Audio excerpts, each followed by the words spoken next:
Depuis que notre instituteur est parti en retraite, il y en a un autre qui est arrivé, mais il y a un problème. Tout le monde dit qu'il est de droite. Surtout, évidemment, ses deux collègues, deux femmes qui ne peuvent pas le saquer et qui l'ont déjà dénoncé à l'inspection à propos d'un incident récent. Bon, le fait qu'il soit de droite n'est encore qu'une rumeur, hein, il se garde bien de le dire lui-même, naturellement, mais l'autre jour, il a fait une sorte de cours d'histoire, comme s'il racontait un conte à ses élèves de la classe de CM2, et il y a eu des plaintes selon lesquelles il aurait fait, figurez-vous, de la politique en classe. C'est un truc qui n'arrive jamais à gauche. En fait, il s'est mis en tête de raconter tout simplement à ses élèves l'histoire du président Paul Deschanel, élu après la guerre de 14, et il l'a fait de manière extrêmement allusive, paraît-il, en leur disant que ce président français, plus ou moins socialiste, avait gagné la présidentielle contre Clémenceau en promettant qu'il serait un président normal.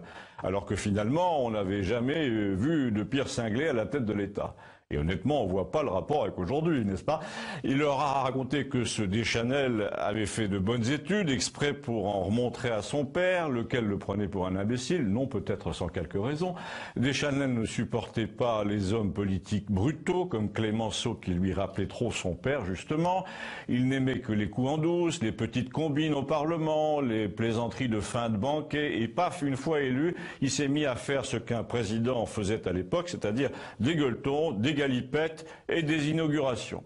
Et c'est en allant à l'une d'elles, à Roanne, par le train de nuit, qu'il a ouvert la fenêtre en pyjama et qu'il est tombé sur la voie à 11 heures du soir, à 100 mètres d'une maison de garde-barrière.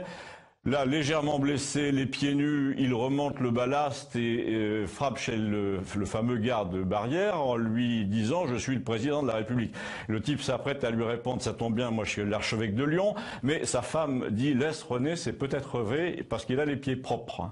Bon, alors j'abrège, d'ailleurs c'est une histoire que tout le monde connaît. On retrouve le président couvert d'égratignures, mais surtout de ridicule. La presse hurle de rire. Du coup, pour préserver les institutions, enfin c'est ce qu'il dit, il démissionne en 1920, après n'avoir strictement rien fait, à part plaider pour la Turquie et l'islam au nom de la modernité et du commerce, avoir été décoré par l'ambassadeur turc, tiens, ça rappelle quand même quelque chose, militer en toute chose pour le respect du droit, s'enorgueillir d'avoir œuvré pour la laïcité en France à travers la loi de 1905, en somme, rien, comme on le voit, qui se rapporte le moins du monde à la politique d'aujourd'hui.